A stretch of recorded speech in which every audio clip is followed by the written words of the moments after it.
மற்றொரு அண்மை செய்தியை பார்த்து வருகிறோம். ராமநாதபுரம் மாவட்டம் சித்திரங்குடியில் மாற்றுத்திறனாளி கையை உடைத்த போலீஸ் சஸ்பெண்ட் செய்யப்பட்டிருப்பதாக தகவல் கிடைக்கப்பட்டிருக்கிறது. மாற்றுத்திறனாளி தங்கவேலுவை தாக்கிய லிங்கசாமியை சஸ்பெண்ட் செய்து உத்தரவு பிறப்பிக்கப்பட்டிருக்கிறது. விரிவான விவரங்களோடு இணைகிறார் எம்முடைய செய்தியாளர் புபேஷ்.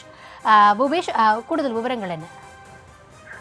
வணக்கம் கவி. ராமநாதபுரம் மாவட்டம் சித்திரங்குடி பகுதியைச் சேர்ந்த மாற்றுத்திறனாளியான தங்கவேலு என்பவரை ராமநாதபுரம் மாவட்டம் முதுகுத்துறை அடுத்த பேரையூர் காவல் நிலையத்தில் பணியாற்றி வரக்கூடிய சிஐடி காவலர் லிங்குசாமி தாக்கியதில் அவருடைய கை எலும்பு உடைந்து பலத்த காயம் ஏற்பட்டுள்ளது. தொடர்ச்சியாக அவர் ஏற்கனவே மாற்றுத்திறனாளியாக இருக்கக்கூடிய சூழலில் தற்போது குடும்பத்தை நடத்த இயலாமல் தவித்து வருவதாகவும் உடனடியாக நடவடிக்கை எடுக்க வேண்டும் என்ற கோரிக்கை விடுத்திருந்தார். இது தொடர்பான தகவல்களை சேகரித்து நியூஸ் தமிழ் தொலைக்காட்சியானது பிரத்யேகமாக இன்றைய தினம் வெளியிட்டிருந்தோம்.